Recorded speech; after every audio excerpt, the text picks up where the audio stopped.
Hello friends, आप लोग सबका बहुत स्वागत। आज आपके लिए मैं कुछ एक नया सेट लेकर आया हूं क्वेश्चन आंसर का। आइए हम लोग पहला क्वेश्चन देखते हैं। निम्नलिखित में से कौन सा बैंक भारत का सबसे बड़ा सार्वजनिक बैंक है? सार्वजनिक बैंक पूछ रहा है, सबसे बड़ा। तो सबसे बड़ा सार्वजनिक बैंक है सर, सार्वजनिक क्षेत्र का यानी सरकारी बैंक में भारतीय स्टेट बैंक। राइट आंसर है आपका, भारतीय state bank is the right answer. ठीक है, भारतीय state bank is the right answer. आइए नेक्स्ट क्वेश्चन देखते हैं। निम्नलिखित में से नीचे जो दिया गया है इसमें से कौन भारतीय बैंकिंग और वित्तीय प्रणाली का हिस्सा नहीं है? वाणिज्यिक बैंक, सहकारी बैंक, एनबीएफसी, सेबी। ये बैंक कमर्शियल बैंक, ये भी बैंक है, ये NBFC non banking financial company है। बट सेबी जो है ये बैंक का हिस्सा नहीं है, ये कोई वित्तीय संस्थान भी नहीं है, ये शेयर मार्केट से जुड़ा हुआ है। इसीलिए यहाँ पर उत्तर आ जाएगा डी, सेबी। तीसरा देखते हैं। निम्नलिखित भारतीय बैंकों में से कौन सा बैंक एक राष्ट्रीयकृत बैंक नहीं है? नेशनलाइज बैंक नहीं है भाई। ये चार बैंक का नाम लिखा हुआ है, state bank of India, Punjab national bank, Indian overseas bank, bank of Baroda. ये तीनों बैंक आपके नेशनलाइज बैंक हैं, राष्ट्रीयकृत बैंक हैं। पर स्टेट बैंक ऑफ इंडिया को राष्ट्रीयकृत बैंक की श्रेणी में नहीं रखते हैं। सही आंसर है आपका स्टेट बैंक ऑफ इंडिया। अगला प्रश्न है, अनुसूचित वाणिज्यिक बैंक वह है, यानी कौन सा है वह अनुसूचित वाणिज्यिक बैंक? इसको अंग्रेजी में कहते हैं second scheduled bank. Scheduled bank कौन से हैं? जो आरबीआई अधिनियम 1934 की दूसरी अनुसूची में शामिल है, या जो बैंकिंग विनिमय अधिनियम 1949 में शामिल है। सी में बोलता ए और बी, ये दोनों है। बी, डी में से उपरोक्त में से कोई नहीं। सही उत्तर ये है भाई साहब, आरबीआई एक्ट 1934 की सेकेंड शेड्यूल में द्वितीय अनुसूची में जो शामिल है, जो बैंक का नाम है वो वाणिज्यिक बैंक है, शेड्यूल्ड बैंक है। UPI, United payment interface, UPI का पूरा नाम है यूनाइटेड पेमेंट इंटरफेस, को कब लॉन्च किया गया था, कब शुरू हुआ था? तो अप्रैल 2016। याद रखिएगा, अप्रैल 2016 में यूपीआई को लॉन्च किया गया था। अगला प्रश्न, डीआईसी योजना के तहत जमा के लिए अधिकतम बीमा कवरेज क्या है? बैंक में जो पैसा जमा है उसका बीमा होता है क्या? डीआईसीजीसी उसका बीमा करता है क्या? एक संस्था है जिसका नाम है डीआईसीजीसी। ये स्कीम बैंक में जमा करने का है क्या? इसके अधीन अगर बैंक में बीमा होता है तो कितना रुपया का लिमिट है? मैक्सिमम अधिकतम कितने रुपये का? 10,000, 1 लाख, 5 लाख? कोई बीमा नहीं है। सही उत्तर है सर सी, 5 लाख। बैंक में आपका जमा है 5 लाख रुपया तक तो उसका बीमा है। बीमा कौन करता है? डीआईसीजीसी करता है। बीमा का प्रीमियम कौन कर देता है? बैंक देता है, कस्टमर को नहीं देना पड़ता है। अगला देखिए, इलेक्ट्रॉनिक बैंकिंग निम्नलिखित कारणों से लोकप्रिय हो रही है। इलेक्ट्रॉनिक बैंकिंग मतलब आप इंटरनेट बैंकिंग से काम करते हैं, आप मोबाइल से बैंकिंग करते हैं, जितना भी बैंकिंग आप आजकल कंप्यूटर से करते हैं, मोबाइल से करते हैं, उसको इलेक्ट्रॉनिक बैंकिंग कहते हैं। और क्यों ये लोकप्रिय होते जा रहा है? तो पहला बोलता है सुविधा, दूसरा पहुंच, तीसरा समय की बचत, चौथा उपरोक्त सभी। ये सारा सुविधा मिलता है, इसलिए इसका आंसर है उपरोक्त सभी। इलेक्ट्रॉनिक में तुरंत सुविधाजनक है ना, निकाले 1 मिनट में हो गया। पहुंच, पहुंच माने इस आपको टाइम नहीं लगता है, आप तुरंत इसके पास पहुंच जाते हैं। समय की बचत, बैंक जाना नहीं पड़ता है।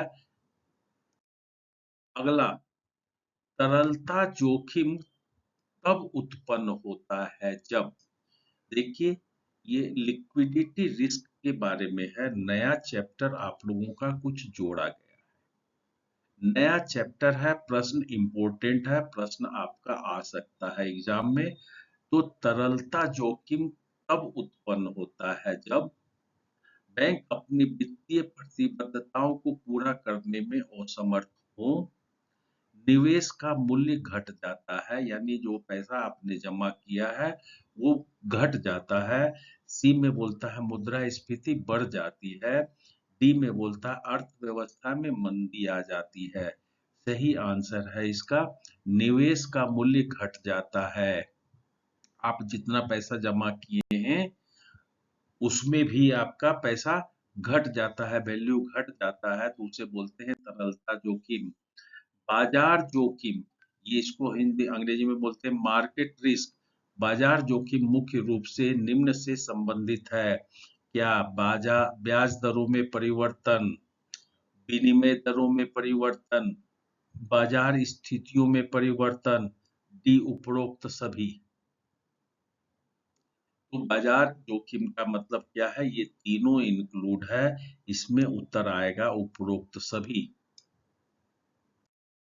नेक्स्ट देखिए, बैंकों में जोखिम प्रबंधन का प्राथमिक उद्देश्य क्या है? जोखिम प्रबंधन का मतलब हुआ रिस्क मैनेजमेंट। किसी के पास में कितना रिस्क है, उसको कैसे मैनेज करें, ये बात है। तो बैंक में भी बैंक क्या करता है? लोन देता है। लोन देता है तो रिस्क है, वापस आएगा कि नहीं आएगा, तो बैंक रिस्क का मैनेजमेंट करता है। तो उसका उद्देश्य क्या है? रिस्क मैनेजमेंट का उद्देश्य क्या है?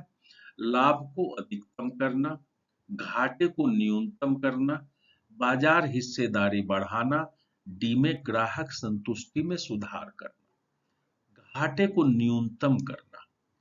रिस्क मैनेजमेंट का मतलब होता है, आप जब किसी तरह का रिस्क के लिए कोई इंश्योरेंस लेते हैं, है ना, घर में आपका चोरी हो जाए, आप इंश्योरेंस लेते हैं, आप क्या करते हैं? रिस्क को कम करने का कोशिश करते हैं।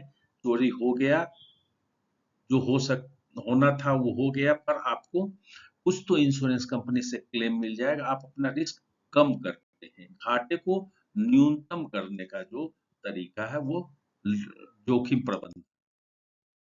अभी एक प्रश्न और आपका क्या है? बोलता है ग्राहक सेवा निम्नलिखित में महत्वपूर्ण भूमिका निभाती है। ग्राहक सेवा, कस्टमर सर्विस बैंक में बहुत इंपॉर्टेंट चीज है। तो अच्छी ग्राहक सेवा निम्नलिखित में महत्वपूर्ण भूमिका निभाती है। ए, नए ग्राहकों को आकर्षित करना, बी, मौजूदा ग्राहकों को बनाए रखना, सी, ब्रांड प्रतिष्ठा को बढ़ाना, डी उपरोक्त। देखते हैं, अगर बढ़िया बढ़िया ग्राहक सेवा देता है तो ये तीनों ही काम हो जाता है अपने आप। नए नए ग्राहक आएंगे सुन करके कि बढ़िया काम है इस बैंक का, जो एग्जिस्टिंग कस्टमर है वो भी नहीं जाएंगे कहीं कि भाई हमें तो यहाँ बढ़िया सुविधा मिल रहा है। गुडविल बनता है, बैंक का गुडविल बनता है। आंसर यहाँ पे क्या होगा? डी उपरोक्त। अगला, बैंक ग्राहक सेवा को बेहतर बनाने के लिए निम्नलिखित तरीके अपना सकते हैं। क्या क्या उपाय करना चाहिए बैंक को, इसके बारे में बात कर रहा है। पहला बोलता है व्यक्तिगत समाधान प्रदान करना, रिजोल्यूशन, आप कोई कंप्लेन करते हैं तो तुरंत उसका समाधान करिए। ग्राहकों के प्रश्नों का तुरंत जवाब देना, कई संचार चैनल प्रदान करना, उपरोक्त सभी। ये देखिए, व्यक्तिगत समस्या, कोई पर्सनल कंप्लेन है, कस्टमर आया, उसके कस्टमर को कंप्लेन को सुनिए और उसको दूर करिए। ग्राहक के प्रश्नों का कोई भी क्वेरी है, क्वेरी का जवाब देना। कई संचार चैनल प्रदान करना मतलब कई तरह का कम्युनिकेशन, कि ठीक है आप मोबाइल से भी कंप्लेन कर सकते हैं, ईमेल से कंप्लेन कर सकते हैं, अलग अलग चैनल प्रदान करना। तो राइट आंसर है उपरोक्त सभी। अगला प्रश्न है, बिजनेस कॉरेस्पोंडेंट यानी बीसी, तो रूरल एरिया में देखते होंगे कि एक छोटा सा मशीन जिसको बोलते हैं पॉस मशीन, या कोई कियोस्क लेकर के बैठा रहता है और कुछ ट्रांजैक्शन वो वहां पे कर सकते हैं, 10,000 रुपया का लेन देन करते हैं, और भी कुछ छोटा छोटा काम करते हैं, जनधन वाला खाता खोल सकते हैं। इसको बोलते हैं हम लोग बिजनेस कॉरेस्पोंडेंट। तो बिजनेस कॉरेस्पोंडेंट कौन है? क्या वो सरकारी कर्मचारी है? क्या वो बैंक कर्मचारी है? क्या वो आउटसोर्स एजेंट है? उपरोक्त में से कोई नहीं। तो उसे हम ना तो सरकारी कर्मचारी बोलेंगे, ना बैंक कर्मचारी बोलेंगे। इसको बोलते हैं आउटसोर्स एजेंट। एजेंट को मैनेज किया गया है, बाहर के आदमी को एजेंट बनाया गया है। ये हम लोग बोलते हैं आउटसोर्स एजेंट। तो फ्रेंड्स, आज के लिए बस इतना ही। आप लोग को अच्छा लगा हो, मेरे चैनल को लाइक सब्सक्राइब करिए। आप लोग का एग्जाम है 2 दिन के बाद। आप लोग अपने अपने एग्जाम में सब कोई सफल होइए। मेरी यही आप लोगों से शुभकामना है। धन्यवाद है। जय हिंद।